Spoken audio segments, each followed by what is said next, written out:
Hello everyone, I'm Literary Freak 11 and this is not Enchantment and Evolution. This week I'm going to be talking about my top 11 books that I read in 2018. And firstly, I would like to say that I personally do not count audiobooks, and I respect people who do, and that's fine, but I want the challenge of reading because I'm a slow reader and it's very, very hard for me to push through. So I want that extra layer of challenge versus listening to audiobooks. I will be doing some honorable mentions for audiobooks, but they unfortunately are not going to be making this list. Without further ado, number 10 is The Bone Witch. This is the second book in the series. I don't have the first one anymore because this is a library book. I'm in the middle of reading this one, so I'm not going to be talking about it. Anyway, but The Bone Witch is about a girl who, when her brother dies in a deva, I don't really know how to say that, attack, they're like kind of these big monsters and they all look different. They rise once every 7, 10, whatever their specific thing is, years, and they have to be put down by bone witches. Anyway, her brother is killed in an attack because he was drafted to the army, and she raises him and almost kills herself. Another bone witch comes and takes her in and begins teaching her. She moves to a different city far away from her family, and she learns all of these things about magic, and there's so many layers to the universe, and there's so many different conflicts, the way the universe is built up, the culture around magic, and that's something that I think that we don't see very often. A lot of people either really loved this book or really disliked it. Obviously, I loved it enough to pick up the second. There were some parts that were slow, but honestly, it was just so good. I read it like relatively quickly for me, and I was just entranced in this world that was being built. Another interesting aspect of this world is people have heart glasses, so basically your soul and your essence is kind of pulled out of you when you're 13 into this heart glass, and the color of it depends on what type of magic you have, if you have magic, and that whole thing plays a huge role. Another thing that I really liked about this, the creation story plays a huge role into the story. So you hear this creation story, and it's not just lore, it's actually important to the story. And I absolutely loved that. The next book on this list is Parable of the Sower by Octavia Butler. And this book I actually had to read for school, but it was amazing. Basically, she creates this dystopian universe where the main character lives in a walled city. Her dad is a professor, but also the priest of the area, and she is a hyper empath.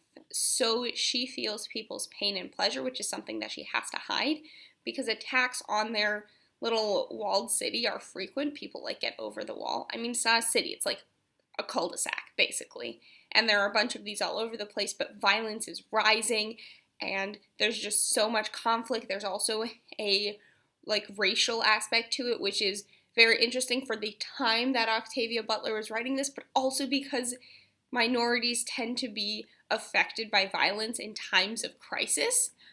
So I thought that was a very interesting aspect to the book too. The next book that I have is Turtles All the Way Down by John Green, and that book is about a girl named Holmesy, Ava Holmes, who suffers from anxiety, but at the same time she also has to solve this mystery of the disappearance of this really, really rich guy.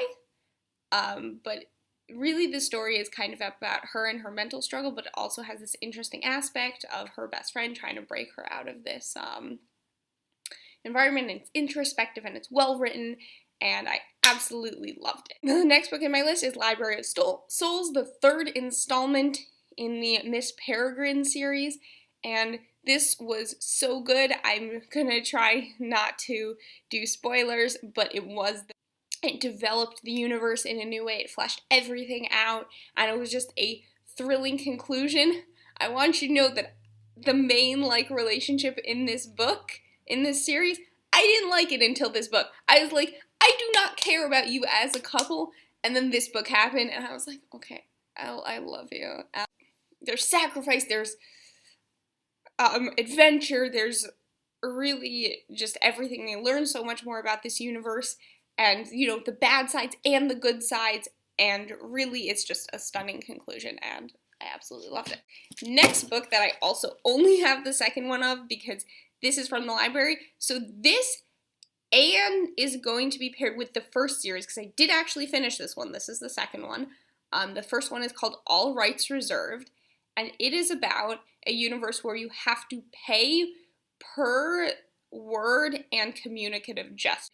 The way the universe is developed is absolutely amazing, and you learn more about it in this and what happened to this dystopian America. But basically what happens in the first book is the main character goes silent. So she is supposed to read this speech. On her last day, you get to speak for free up until you're 15 because, they don't expect like a 5-year-old not to just babble some random words. But by the time you're 15, they expect you to know how to limit your speech if you're poor. So when you're 15, you get this cuff on your wrist that records how much you speak and charges you for it. And meanwhile, there's no privacy for the poor people. There's this whole problem of being indentured. And there's a whole discussion about the loss of culture. Because one of the things that they've done is they've made Spanish words and Spanish last names more expensive. And she is Mexican. So they have this whole discussion about her name is shortened to Jaime because it's cheaper. But her real family name is Jimenez. And so that's a whole discussion. As a society, they took away the culture by making it more expensive, and she grows up very poor. How they use words to make poor people feel, her parents are actually indentured for some made-up debt that one of her, great ancestors illegally downloaded music, but really it's kind of proven that it's made up. And essentially in the first book, she is silent, and so you're listening to her struggle to be silent, to barely communicate. She can shrug as long as it's less than 2 inches, and she can basically, even sleep, and that's really it. So you hear her perspective. She does speak